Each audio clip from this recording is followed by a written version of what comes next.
জয় কুঞ্জ বিহারী।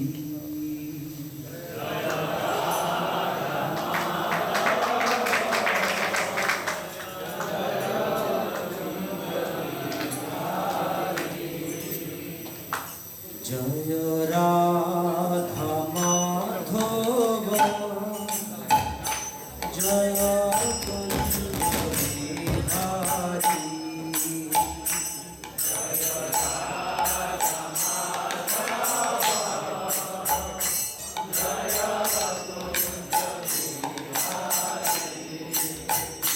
জয় গোপী জনবল্লভ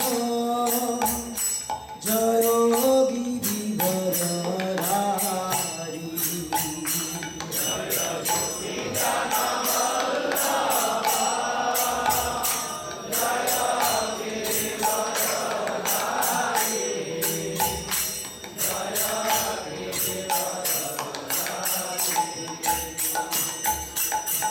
দশদানন্দন ব্রজজনরঞ্জন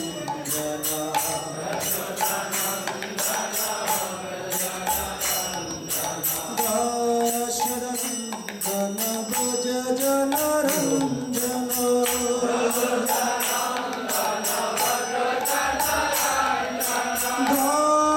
দশদানন্দন ব্রজজনরঞ্জন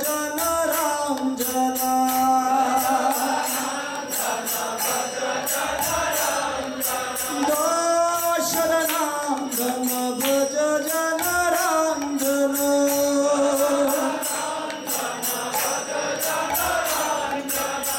যৌবনতীরাবনচারী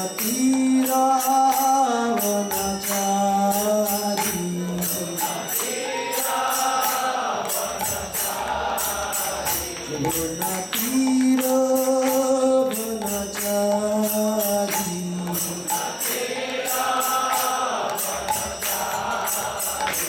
জয় রাধা মাধব জয় কুঞ্জ বিহারী।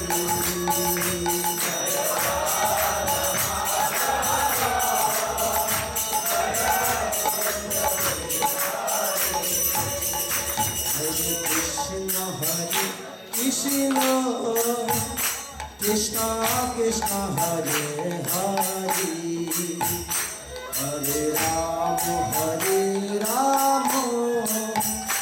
রাম রাম হরে হরে।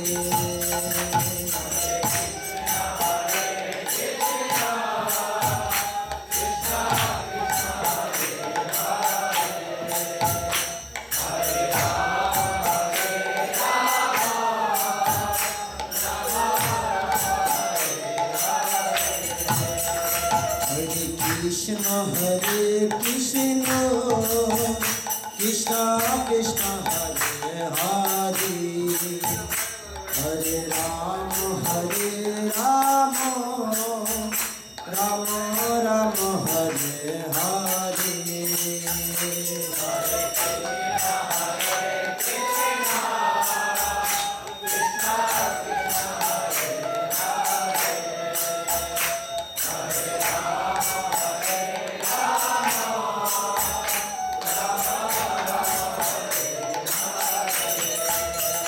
হরে Krishna Krishna Krishna Hare Hare Hare Ram Ram Ram Hare Hare.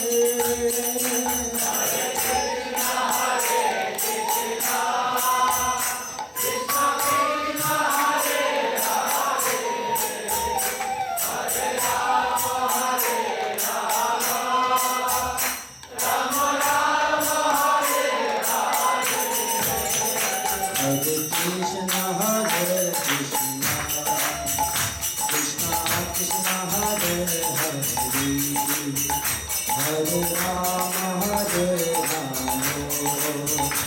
Rama Rama Hare Hare.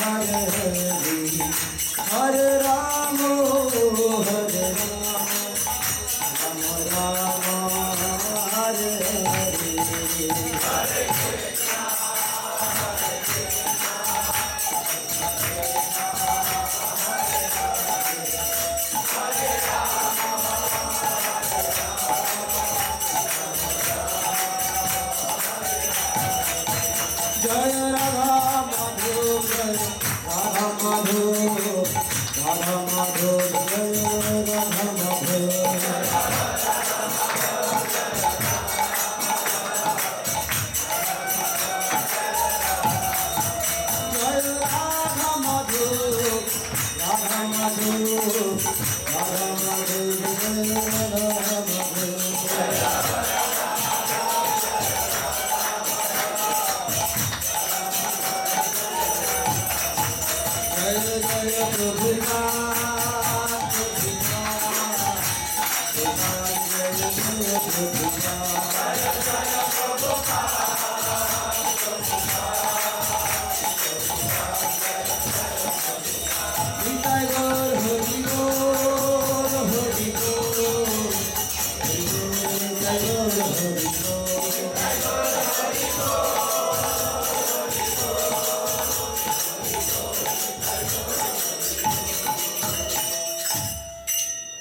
जय जय राधा माधव भगवान की पंचतत्व गौनिताय भगवान की शील प्रभुपाद की निताय गौर शीतनाथ प्रेम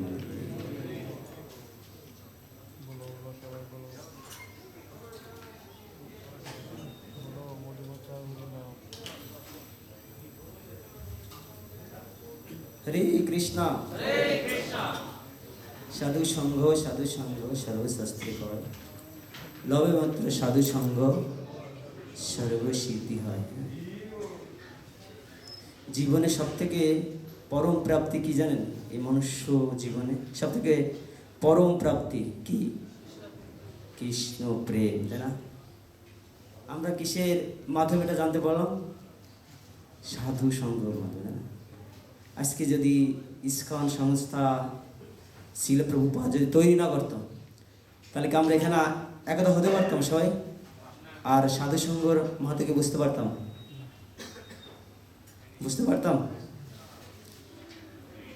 আজকে সারা পৃথিবীতে শিল প্রভুপাদ ভাগবত ভক্তি বয়ে নিয়ে এই 7 সমুদ্র পাড়ি দিয়ে ইউরোপিয়ানে গিয়েছিল, তাই আমরা ইউরোপিয়ানদের কাছ থেকে এই জিনিসগুলো গ্রহণ করতে পেরেছি, তাই না? ইউরোপিয়ানদের কাছ থেকে করেছি না? সিঙ্গাপুরে এসেছি, আসার পরে এই ফেসবুক ইউটিউব আছে না, এগুলো দেখেছি যে বিদেশিরা কীরকম করে কীর্তন করে, হ্যাঁ, আমাদের সংস্কার মানে আমাদের যে কালচার, হ্যাঁ, তো এটা দেখে এরকম অনুভূতি জাগৃত হয়েছে যে আমার জন্ম ভারত ভূমিতে, না? এটা তো আমার জানার কথা ছিল, কিন্তু পাশ্চাত্যবাসীরা তারা এটা বলছে আমাকে। তাহলে কত মূল্যবান জিনিস, তাই না? এদেরকে দেখে, এদের নৃত্য কীর্তন ভক্তি এগুলো দেখে আমাদের হৃদয়ে ভক্তি জন্মেছে, তাই না? এটা হয়েছে না? আমার বেলায় কিন্তু এরকম হয়েছে, জানেন? তো আমি সিঙ্গাপুরে এসে ইউটিউব ফেসবুক দেখেছি, দেখে এই ভক্তি জীবনের কথা মনে পড়ছে। হ্যাঁ, আমার জন্ম ভারত ভূমিতে, আর ভগবানের কীর্তন করছে ইউরোপিয়ানরা। একটা জিনিস জানেন যে এরকম যে ভারতেরা সেই সময় কি হচ্ছিল, ইউরোপিয়ানদের ফলো করতেছিল সবাই, কিন্তু এখনও দেখা যায়, এখন কম, কিন্তু আগে বেশি ছিল। ইউরোপিয়ানরা যদি একটা সেরা প্যান্ট পরে, তা আমারও দোকানে কিরকম সেরা প্যান্ট বিচরাতে হবে। আমরা ভারতবাসীরা এরকম, বাংলাদেশিরা, হ্যাঁ, কীরকম দেখি যে সেরা প্যান্ট, হ্যাঁ দেখেছি তো কিনতে হবে, আমেরিকানরা কিনেছে, এরকম আমাদের চেতনা। এরকম দেখে তাই ভক্তি সিদ্ধান্ত সরস্বতী প্রভুপাদ 1922 সালে, হ্যাঁ, সর্বপ্রথম 1922 সালে যে সময় দেখা হয়েছিল, সাক্ষাৎ হয়েছিল ভক্তি সিদ্ধান্ত সরস্বতী প্রভুদের কাছে, যখন দেখা হয়েছিল এই ভক্তি এই অভয়চন্দ্রের সাথে, হ্যাঁ, তখন বলেছিল যে তোমরা শিক্ষিত যুবক, তোমাদের কর্তব্য কি পাশ্চাত্য দেশে এই ভগবানের ভাগবত কথা প্রচার করা। কেন এটা বলেছিল? তার কারণ সবাই ওই সময় আমেরিকানদের ফলো করতেছিল, কথা শুনতেছিল না কেউ। তো আমেরিকানরা যদি এই ভাগবত ধর্ম, হ্যাঁ, ফলো করে, কীর্তন করে, নৃত্য করে, তাহলে বাঙালিরা আশ্চর্য হবে আর সেটা ফলো করবে। টেকনিকটা কার? ভক্তি সিদ্ধান্ত সরস্বতী প্রভুপাদের। আর সেটা কাকে বলেছিল? অভয়চরণকে বলেছিল যে তোমরা শিক্ষিত যুবক, তোমাদের কর্তব্য হয়েছে এই ভারতবর্ষের যে জ্ঞান এটা পাশ্চাত্য দেশে ছড়িয়ে দেওয়া। গুরু মুখ পদ্ম বাক্য আর না করিও মনে আশা। আর সেটা প্রভুপাদ যেহেতু ওই সময় লেখাপড়া করছিল, তার জন্য সেটা সে চিত্তে ধারণ করে রেখেছিল আর সে সময়ের অপেক্ষা করছিল। আজ সব সময় এসেছে, ঠিকই সে পাশ্চাত্য দেশে সেটা প্রচার করেছে। ঠিক তো? গুরু কি না করতে পারে, হ্যাঁ সে বিষয়ে একটু আলোচনা করি। হ্যাঁ, গুরুদেব কি না করতে পারে?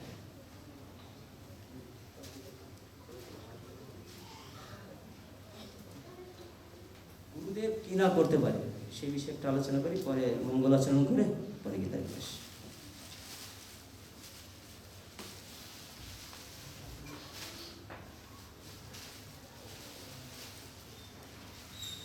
উনিশশো সাল, হ্যাঁ,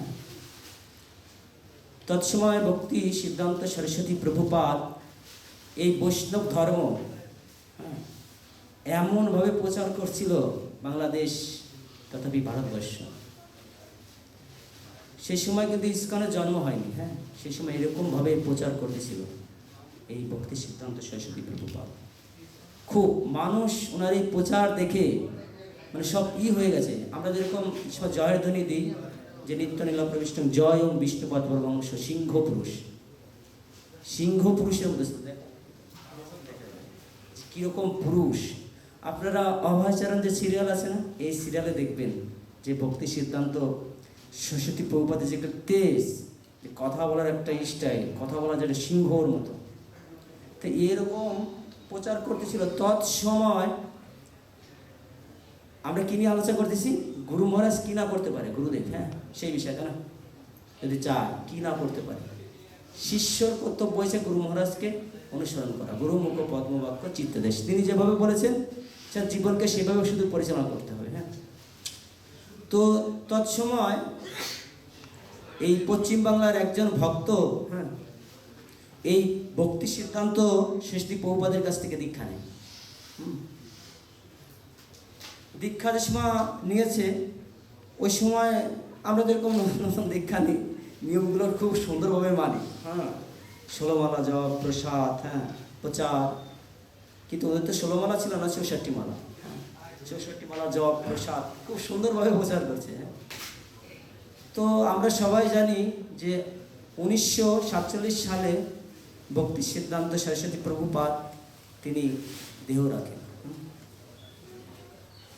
তিনি এই জগতে লীলাবিলাস সমাপ্ত করে তিনি ভাগবত ধামে প্রবেশ করেন। আর গুরু মহারাজ যখন অপ্রকট হয় তখন কি হয়? যাদের গুরু মহারাজ অপ্রকট হয়েছে তারা বুঝতে পারবেন, ঠিক আছে, যে তখন কি হয়। তো আমরা এরকম দেখেছি, প্রভুপাদ সেটা প্রভুপাদের জীবনীতে এরকম বিশ্লেষণ করেছে, উল্লেখ করেছে, তুলে ধরেছে। হ্যাঁ, যে সময় ভক্তি সিদ্ধান্ত সরস্বতী প্রভুপাদ এই জগৎ থেকে তার লীলাবিলাস সমাপ্ত করে তিনি যখন চলে যান, তখন সেই ভক্তি সিদ্ধান্ত সরস্বতী প্রভুপাদের যে গৌর মঠ, কতগুলো মঠ তৈরি করেছিল? 64টা মঠ তৈরি করেছিল। আর কি হয়েছিল? উনি যে সময় এই জগৎ থেকে লীলাবিলাস করে যখন চলে যায় তখন কি হয়েছিল? 64টা মঠ 64টা ভাগে বিভক্ত হয়ে গেছিল। এটা দেখে প্রভুপাদের হৃদয় খুব ব্যথিত হয়েছিল। 64টা মঠ 64 ভাগে বিভক্ত হয়ে গেছিল। প্রভুপাদ তুলে ধরেছে এটা বারবার। তো এটা দেখে সেই ভক্ত কত সালে দীক্ষা নিয়েছিল? 1933 সালে দীক্ষা নিয়েছিল। তা এরকম দেখে সে কি করেছে? 16 মালা জপ, মানে সেই মালা জপ করা ছেড়ে দিয়েছে। হ্যাঁ, এরকম ভাব দেখে কি অবস্থা। হ্যাঁ, মালা জপ ছেড়ে দিয়ে প্রসাদ পেত। হ্যাঁ, কিছুদিন পরে প্রসাদও ছেড়ে দিয়েছে, প্রসাদ ছেড়ে দিয়েছে, নিরামিষ খেত। তার কিছুদিন পরে টোটাল সব ছেড়ে দিয়েছে, মাছ মাংস, আগের যে জীবন সেই জীবনে চলে গেছে, মাছ মাংস খাওয়া শুরু করেছে। আর তার কয়েক বছর পরে সে মৃত্যুবরণ করেছে এরকম অবস্থায়। সবাই কিন্তু শ্রবণ করবেন, হ্যাঁ, মৃত্যুবরণ করেছে। এখন যখন মৃত্যুবরণ করেছে, হিন্দু যে ধর্ম, হ্যাঁ, আমাদের কালচার কি, মৃত্যুবরণ করলে কি করি আমরা? হ্যাঁ, যখন মৃত্যুবরণ করবে তার কিছুক্ষণ পরে ঘর থেকে বাইর করে দিই, হ্যাঁ, ঘর থেকে বেরিয়ে যাক। কারণ মৃত ব্যক্তিকে ঘরের ভিতরে বেশি সময় রাখলে সেটা শুভ লক্ষণ না। কি করি? এত যত্নের ঘর বিদেশ করি, ঠিক আছে, এত টাকা পয়সা দিয়ে এত টাকার ঘর, হ্যাঁ, মার্বেল বসানো বাড়ির ভিতরে, মার্বেল বসানো, ছাদ দেওয়া, 2 তলা 3 তলা বিল্ডিং, যার যেরকম ইনকাম, যার 600 টাকা, যার 1000 টাকা, তার সেরকম বিল্ডিং। বিদেশ থেকে দেশে গেলে ভক্তদের বাড়িতে দেখা যায়, হ্যাঁ, সে বাড়ি দেখে বোঝা যায় তার সিঙ্গাপুরের ইনকাম কত ছিল। আস্তে আস্তে দেয়, হাসি হচ্ছে, বোঝা যায়। কিন্তু যখন মৃত্যুবরণ করে তখন কি হয়? হ্যাঁ, বাইরে বের করে দেয়।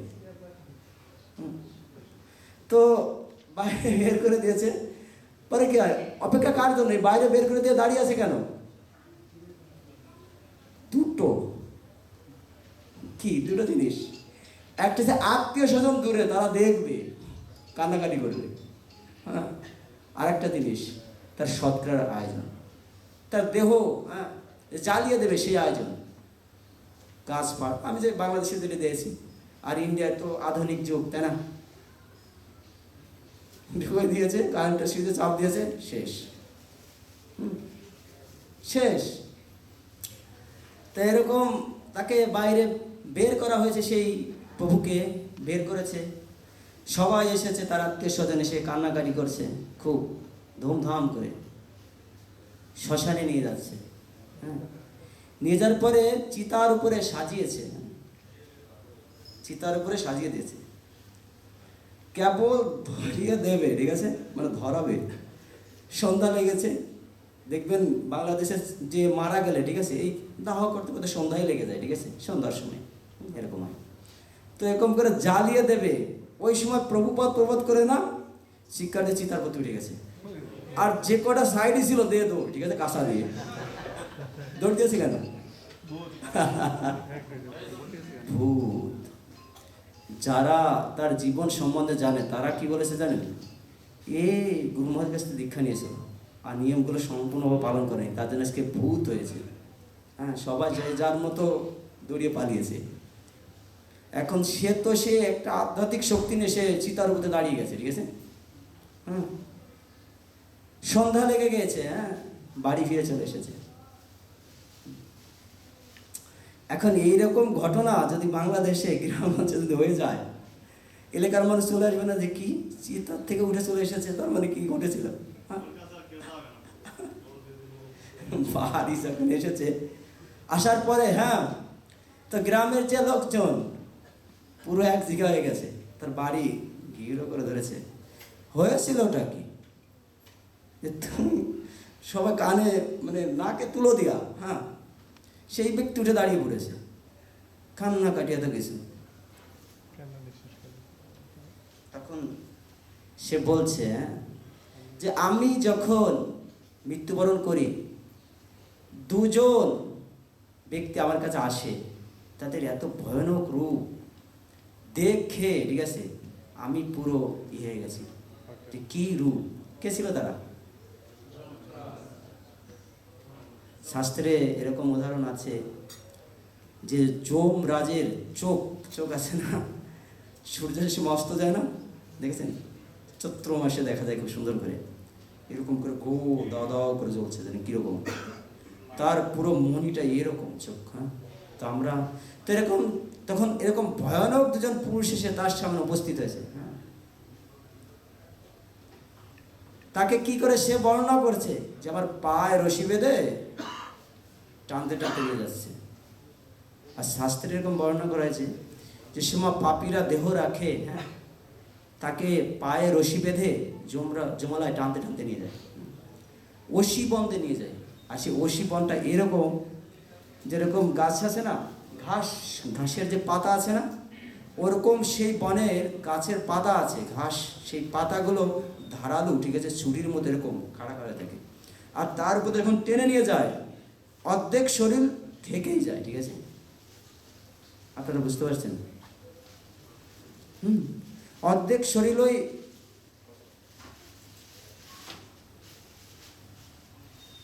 অর্ধেক শরীর তার ওখানেই থেকে যায়। হ্যাঁ, এরকম অবস্থা।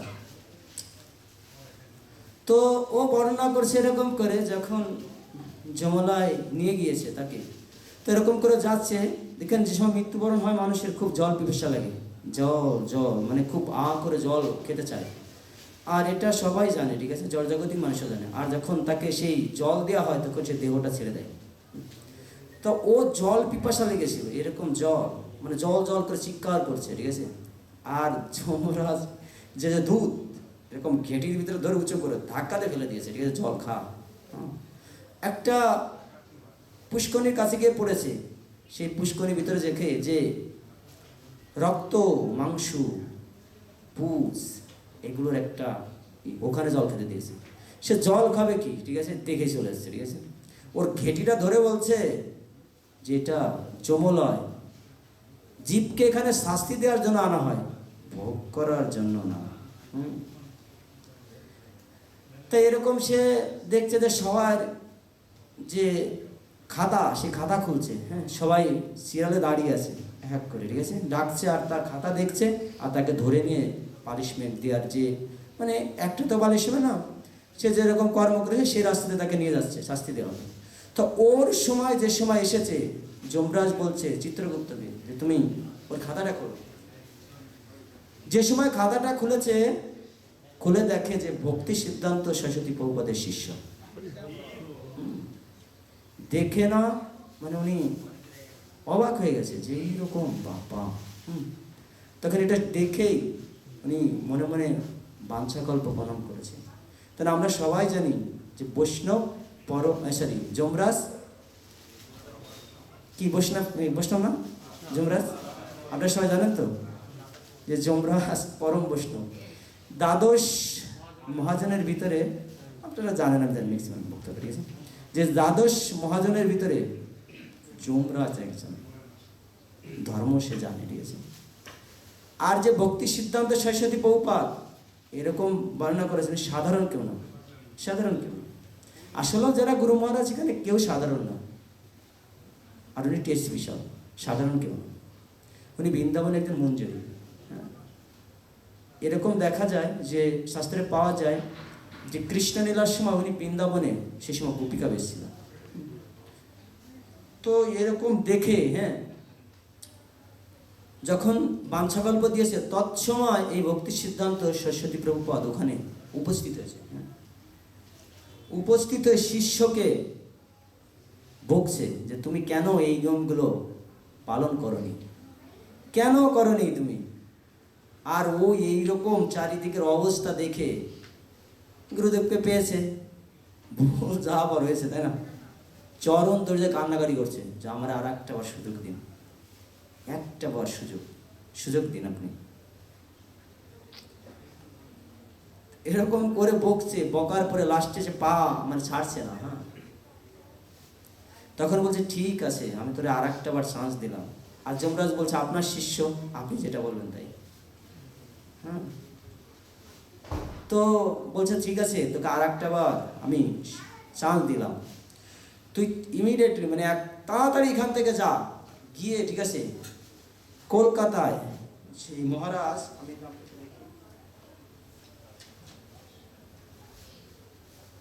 ভক্তি দায়িত্ব স্বামী মহারাজের কাছ থেকে দীক্ষা গ্রহণ কর।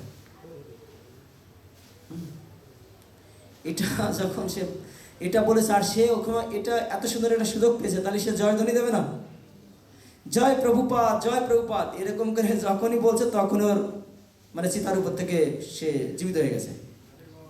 আর জীবিত হয়ে এইরকম সে দাঁড়িয়ে পড়েছে। এরপরে যে কী হয়েছে ওর বলতে পারে না। পরে ও ওখানে উদাহরণ দিচ্ছে এরকম যে আমি এরপরে ঘুম থেকে, মানে এরকম করে উঠে দেখি আমি সীতার উপরে। এরপরে যা আছে সেগুলো তো বাড়ির লোক জানে না, কি হয়েছে ও তো আর জানে না, দাদা। ও উদাহরণটা এরকম দিয়েছে যে আমি উঠে দেখি যে চিতার উপরে। আর এটা যখন বলেছে, হ্যাঁ, বলার পরে পরের দিন সকালবেলায় দেরি না করে কলকাতায় গিয়ে ভক্তি অদ্বৈত স্বামী মহারাজের কাছ থেকে দীক্ষা নিয়েছে। তো আচার্যের বিষয় একটা এখানে, ভক্তি অদ্বৈত মহারাজকে যখন দীক্ষা নিয়েছে, দীক্ষা নেওয়ার পরে যখন পুরো ব্যাপারটা তাকে বলেছে, মানে পুরো অর্ধেক খানিক বলেছে, বলার পরে বলছে তোমার বলতে হবে না, এটা আমি জানি। বলছে বলতে হবে না, আমি জানি এগুলো। আচার্যের বিষয় না। প্রভুপাদের সাথে যখন তার গুরুদেবের প্রথম সাক্ষাৎ হয়, কিভাবে সাক্ষাৎ হয়েছিল জানেন আপনারা? তার এক বন্ধু ভক্তি সিদ্ধান্ত সরস্বতী প্রভুপাদ আসবে এই বলে তাকে ডেকে নিয়ে গেছিল। কত সালে জানেন? কত সালে বলুন তো? 1922 সালে, হ্যাঁ, কলকাতায় ডেকে নিয়ে গেছিল। আর সে প্রথম দর্শন হয়েছে, ক্লাস শুনছে, হ্যাঁ।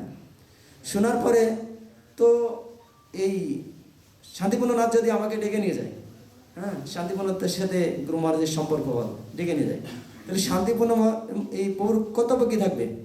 ক্লাসের শেষে গুরু মহারাজের সাথে আমার পরিচয় করে দেওয়ার, এটাই তো, তাই না? তো যখন ওই প্রভু যখন প্রভুপাদকে পরিচয় করে দিতে যাচ্ছে, তখন বলছে দিতে হবে না, আমরা চিনি আগের থেকে। বলছে আগের থেকে চিনি। আর ওই ব্যক্তি অবাক হয়ে গেছে, কি বলে আগের থেকে বলেছেন। দিব্য জ্ঞান দিল যে জন্মে জন্মে পৌঁছে, যে এই জ্ঞান গুরু মহারাজ কি এক জন্মের, জন্মে জন্মে তার গুরু মহারাজ জন্মে জন্মে এক জন্মে না। তো আর একটা নিলাম, তো আমরা মঙ্গলাচরণ করি, তারপর এটা বলছি আপনাদের।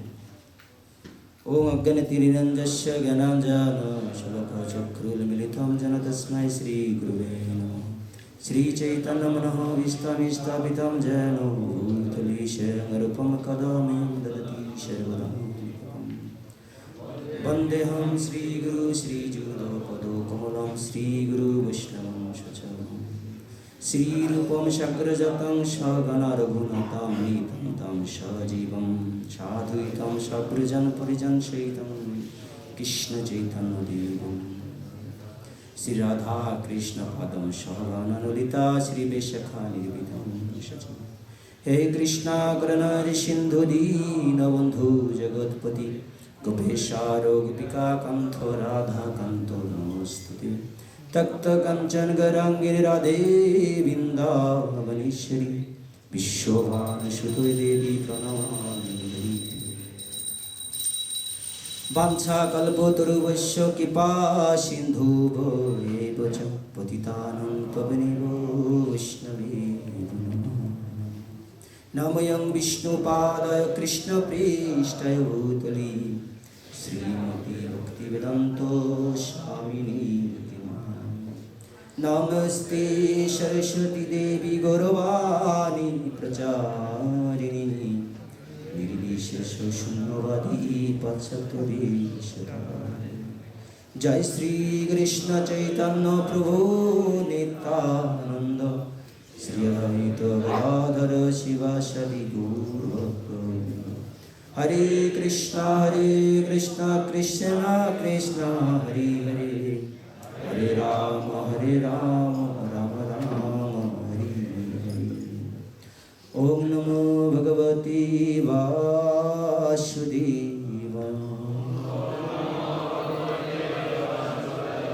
ओम नमो भगवते वासुदेवाय।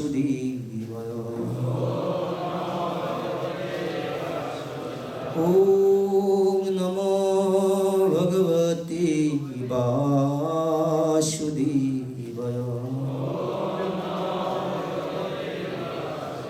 नारायणं नमस्कृतं नरैः चैव नरोत्तमं देवीं সরস্বতী বেশম ততো জয়মদীয় অষ্টপ্রায়েষু অবদেষু নিত্যং ভগবত সেবয় ভগবতী উত্তম শ্লোকে ভক্তির্ভবতি নষ্টকে।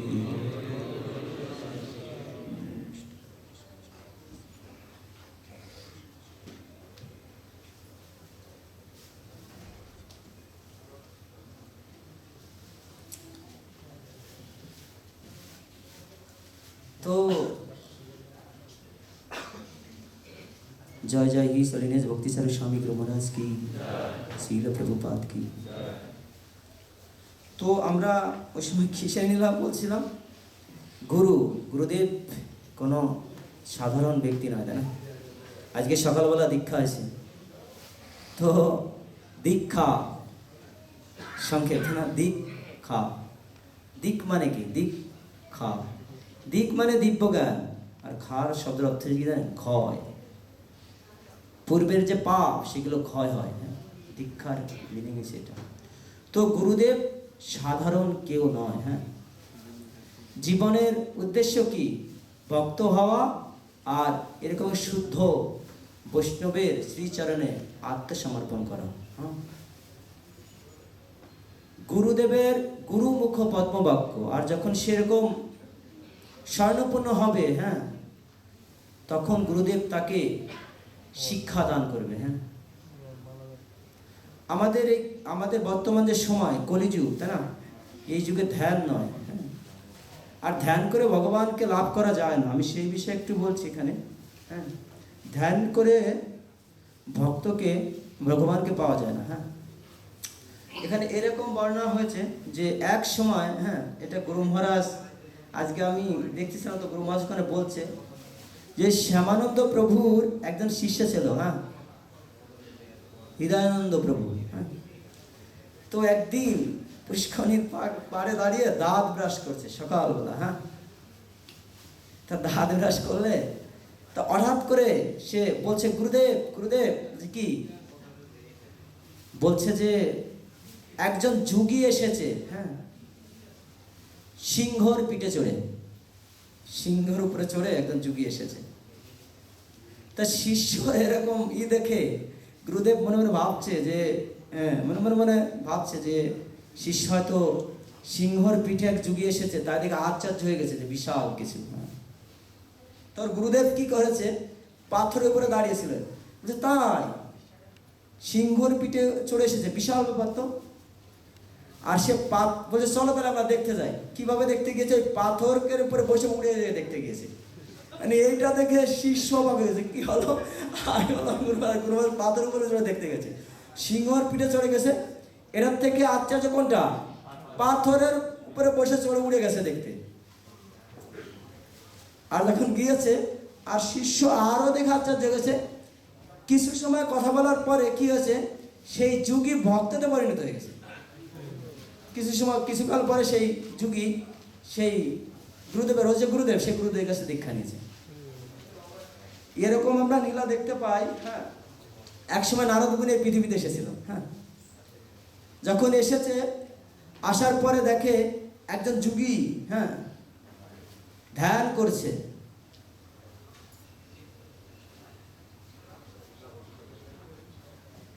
তো ধ্যান করছে, হ্যাঁ। তো নারদ মুনি কি করে সর্বক্ষণ? নারদ মুনি বাজায় বীণা, রাধিকা রাধারানী নামে সে বীণা বাজিয়ে বেড়ায় সবসময়, ভগবানের গুণকীর্তন করে। তা সেই যোগী যখন এই নারদ মুনিকে দেখেছে, দেখার পরে প্রণাম করেছে, সে ডিব্বা হয়ে গেছে। আমরা দেখতে পাই যে বাল্মীকি মুনি, শুনতে পাই যে বাল্মীকি মুনি যে সময় তপস্যা করেছিল, এরকম ডিব্বা হয়েছিল, পাহাড় হয়ে গেছিল। হিরণ্যকশিপু তাই, হ্যাঁ, যারা তপস্যা করেছে এরকম অনেক দিন করতে করতে ডিব্বা হয়ে গেছে, হ্যাঁ। তা সেই ডিব্বা থেকে বেরিয়ে এসে যোগী বলছে, প্রণাম করেছে, প্রণাম করে টোরে সব কিছু জিজ্ঞাসা করছে, কী কেমন আছে নারদ মুনির কাছে। হ্যাঁ, সব কথাবার্তা হওয়ার পরে পরে বলছে নারদ মুনি, আমি কবে ভগবানকে পাবো, কবে ভগবানের ধামে যাবো আর ভগবানকে দর্শন করব।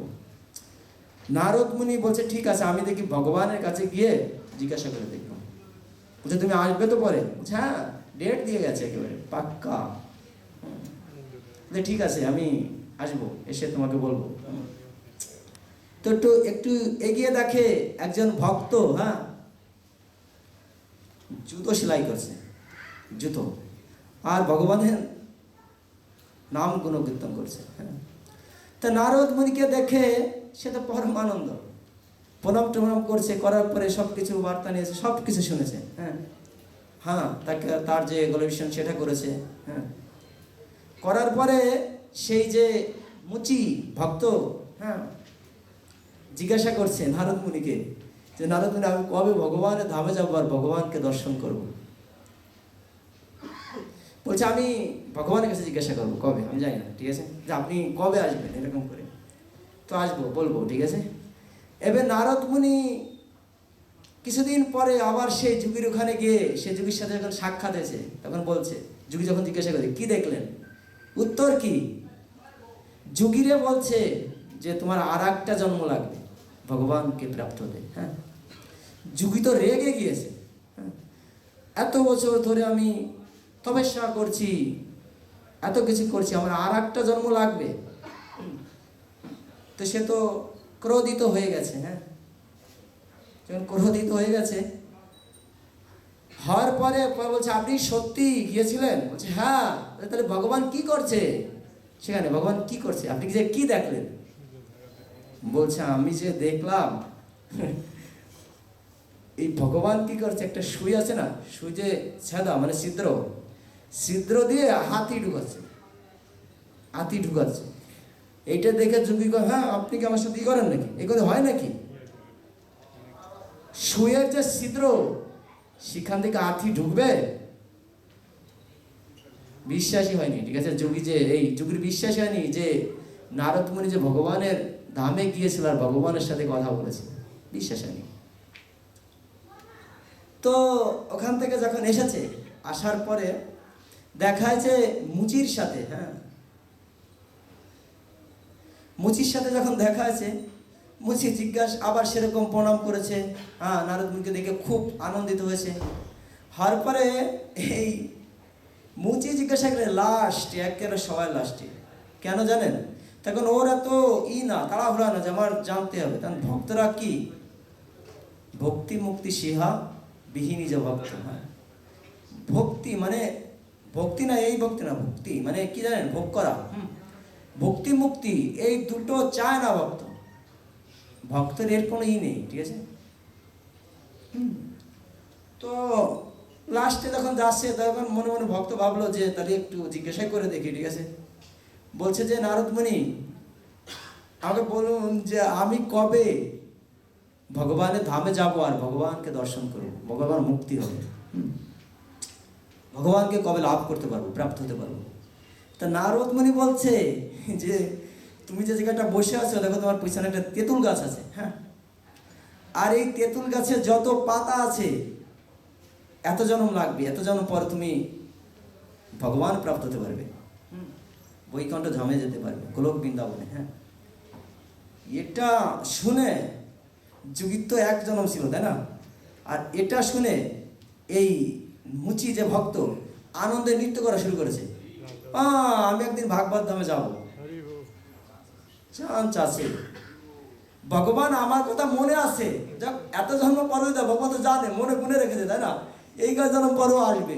হ্যাঁ, তারপরে ভগবান আমাকে জানে, আমি যে কি করছি, কোথায় আছি, আমার খোঁজখবর জানে ভগবান, আনন্দ। আর যুগির বেলায় কি হয়েছে, যুগিরকে বলেছে একটা জন্ম পরে, যুগি রেগে গেছে। এই আনন্দ দেখে, হ্যাঁ, নারদ মুনি কথা বলা সে আনন্দ দেখে জিজ্ঞাসা করছে, ওরকম বলছে যে হ্যাঁ ভগবান। তখন ওকে জিজ্ঞাসা করছে, তো আপনি যখন গেলেন ভগবান কি করতেছিল এই সময়? তা এই মুচিরেও একই কথাই বলল নারদ মুনি, একই কথাই বলল যে সুয়ের যে ছিদ্র আছে, সেদা আছে, হ্যাঁ, ওখান থেকে হাতি ঢুকাচ্ছে বের করছে।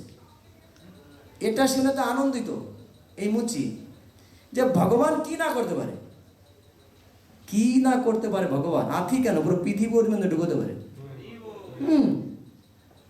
ভগবান চাইলে পৃথিবীও ঢুকতে পারে। তো এটার পরে নারদ মুনি বলছে যে এত বড় একটা তেঁতুল বৃক্ষ, তাই না, বৃক্ষটার সীমা থাকে, এত পাতা, এত কিছু, এত ডাল, এত মোটা গাছ, কিন্তু সব বীজই হয়ে থাকে, তাই না, ভিতরে থাকে না, একটা বীজের ভিতরে গাছটা থাকে না, তারপরে না এত বড় হয়, তাই না। তো কিছু সময় পরে দেখলো যে তেঁতুল গাছের সব পাতা ঝরঝর করে পড়ে গিয়েছে, সব পাতা ঝরঝর করে পড়ে গিয়েছে, হ্যাঁ। আর দেখলো যে বৈকুণ্ঠ ধাম থেকে একটা রথ ওর দিকে আসছে, ওকে নেওয়ার জন্য, বৈকুণ্ঠ ধামে চলে যাওয়ার জন্য। আর তৎসময় বলছে তুমি এই জন্মেই ভগবত ধামে ভগবানের কাছে ফিরে চলে যাবে। তাহলে আমরা কি বুঝতে পারলাম এখানে, কি বুঝতে পাই, কি বুঝতে পাই এখানে? আমাদের টপিক ছিল যে আমরা ভক্ত হতে হবে, যোগী হওয়া যাবে না। তখন প্রভুপাদ এটা কিন্তু অনেক বলেছে, হ্যাঁ, কলিযুগে ধ্যান চলবে না, শোনো মিশ্র কলিকালে নাই তপযোগ্য যে জন। হ্যাঁ, কি করতে হবে এই যুগে? এই যুগে যোগ্য সেটা কি? সংকীর্তন যোগ্য। হ্যাঁ, তা আমাদের টপিক তো এটা ছিল, তাই না, যে ভক্ত হতে হবে, তাই না, আর ওরকম একজন গুরুচরণে আত্মসমর্পণ করতে হবে। তার মানে এখান থেকে কিন্তু একটা দৃষ্টান্ত আসে, কি আসে জানেন? যে যারা ভক্ত, হ্যাঁ, এরা যোগ সিদ্ধি করে এসেছে আগে, যোগ সিদ্ধি করার পরে কৃষ্ণ ভক্ত দেয়। কারণ যুগিকা কিন্তু এটাই বুঝিয়েছিল যে তুমি যোগ সিদ্ধি করছো, এ জন্মে ভগবানকে পাবে না, এই যোগ সিদ্ধির পরে যে জন্মটা আসবে ভগবানের ভক্ত হয়ে আসবে, তখন তুমি ভগবানকে প্রাপ্তি হতে পারবে। গীতায় সেটা আছে, বহু নাম জন্মনান্তে, হ্যাঁ, জ্ঞানবান প্রবদন্তে বাসুদেব সর্বমিতি স্বাত্মশুদ্ধ। কি বলছে এখানে? এখানে কি বলছে? যে বহু বহু জন্মের পরে তত্ত্বজ্ঞানী ব্যক্তি, বাসুদেব, সর্বকারণের কারণ কে? ভগবান বাসুদেব। আর এটা জেনে যখন তার শরণাপন্ন হয়, হ্যাঁ, এই জগতে, সেই মহাত্মা কি? ভগবান বলছে কি? সুদুর্লভ। শুধু দুর্লভ না, সুদুর্লভ। তার মানে যারা আজ কৃষ্ণ ভক্ত, হ্যাঁ, এখানে কৃষ্ণ ভক্ত, তার মানে কি? সে যোগ সিদ্ধি ওভারটেক করে চলে এসেছে, হ্যাঁ। তখন এটাই বলছে ওখানে, যোগ সিদ্ধি, সিদ্ধি দিয়ে ভগবানকে বৈকুণ্ঠ ধাম, গোলক বৃন্দাবনে যাওয়া যায় না।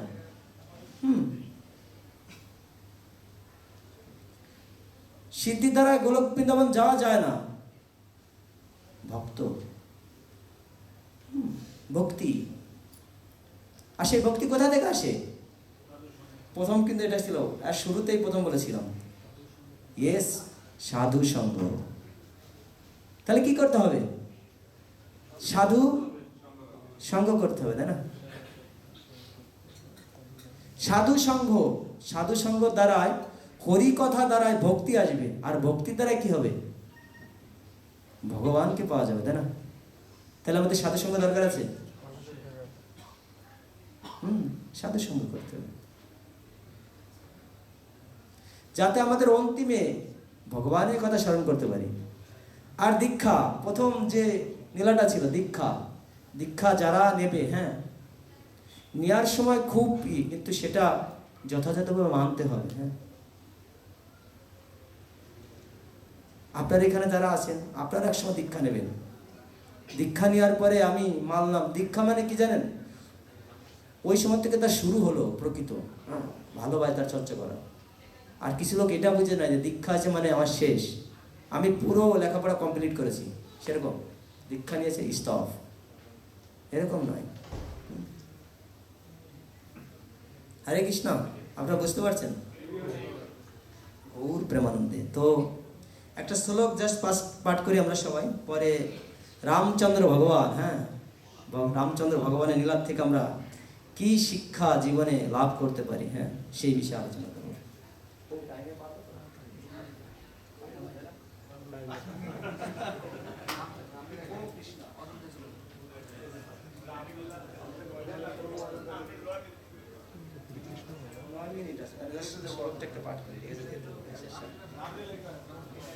আচ্ছা, রামলীলা শুনবেন নাকি গীতা পাঠ শুনবেন?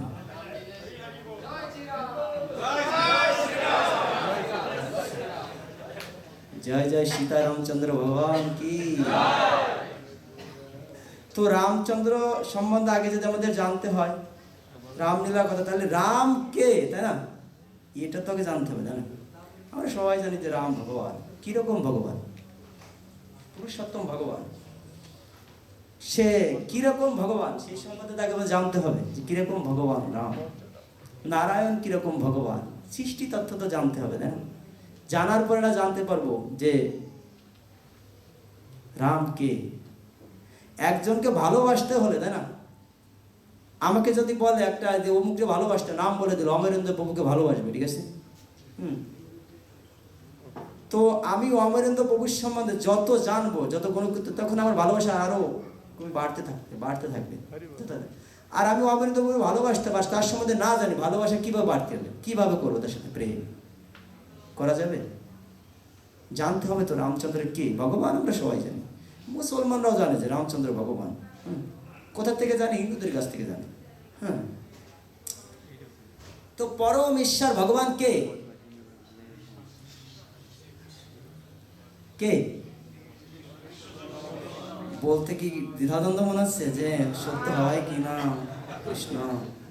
সমস্যা নাই, যদি ভুল হয় তারপরও আপনাদের বুঝে দেওয়া, প্রসাদ দেওয়া হবে, ঠিক আছে? এখানে এরকম হয়নি যে তাদের সঠিক হবে তাদের প্রসাদ দেওয়া হবে, তারা সঠিক হবে তাদের প্রসাদ দেওয়া হবে না, সবাইকে প্রসাদ দেওয়া হবে। কৃষ্ণচন্দ্র ভগবান তিনি হচ্ছে ভগবান, হ্যাঁ, তার সুপ্রিম লর্ড, তার উপর আর কেউ নেই।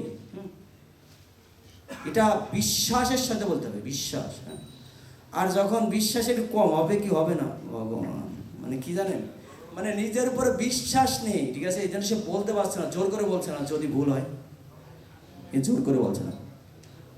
কৃষ্ণচন্দ্র ভগবান, পরমেশ্বর ভগবান, পরৎপর ভগবান, হ্যাঁ, এরকম জোর করে আত্মবিশ্বাসের সাথে বলতে হবে। হ্যাঁ, প্রথম কে? কৃষ্ণচন্দ্র ভগবান। তার প্রথম প্রকাশ কে? কে কে জানেন? তার প্রথম প্রকাশ বলরাম। তার প্রথম প্রকাশ কে? বলরাম। আর বলরামের থেকে কে এসেছে? কে বলতে পারবেন? চারজন চতুর্ভুজ এসেছে। কে তারা? বলতে পারবেন? বাসুদেব, শঙ্কর সেন, পদ্মন আর অনিরুদ্ধ। হ্যাঁ, এই চারজন প্রকাশ হয়েছে কার থেকে? বলরামের থেকে। স্বয়ং সৃষ্টিতত্ত্ব এটা, হ্যাঁ, বলরাম থেকে। আর যে শঙ্কর সেন, হ্যাঁ, এই শঙ্কর সেন থেকে নারায়ণের উৎপত্তি হয়েছে। শুনতে বুঝতে পারছেন আপনারা? শঙ্কর সেন থেকে কে এসেছে? নারায়ণ। আর আমরা সবাই একটু করে জানি, ঠিক আছে, সেটা কি, যে ব্রজেন্দ্র নন্দন ভগবান শ্রীকৃষ্ণ তিনি কখনোই বৃন্দাবন ছেড়ে যান না, কোনোদিনও যান না। তাহলে এই যে কুরুক্ষেত্রের রঙ্গনে, এটা তো বৃন্দাবন ছিল না। কুরুক্ষেত্র যে স্থানটা, তাহলে এই কৃষ্ণ কে? মথুরা যে কৃষ্ণ, তিনি কে? অ্যাকচুয়ালি আমরা যে প্রথম এখানে এসেছি না, শঙ্কর সেন, শঙ্কর সেনের থেকে চারজন চতুর্ভুজ এসেছে। বাসুদেব, শঙ্কর সেন, তারপরে কে? বলরাম থেকে এসেছে চারজন। সে কে? বাসুদেব, শঙ্কর সেন, পদ্মন আর অনিরুদ্ধ। এই যে বাসুদেব আসে না, এই বাসুদেব ভগবান হয়েছে। বাসুদেব কৃষ্ণ। আর বৃন্দাবনে যে লীলাবিলাস করে সে স্বয়ং ভগবান। প্রথম যে বলেছি না যে কৃষ্ণ ভগবান, সেই কৃষ্ণ ভগবান বৃন্দাবনে লীলা করেছে। আর যে যুদ্ধ অর্জুনের সাথে যে যুদ্ধ গীতার জ্ঞান দিয়েছে, সে কে? বাসুদেব কৃষ্ণ। সে কার থেকে এসেছে? কার প্রকাশ থেকে এসেছে? বলরাম থেকে এসেছে। হ্যাঁ কৃষ্ণ, আমরা সব বুঝতে পারছেন। আর শঙ্কর সেনের থেকে কে কে এসেছে?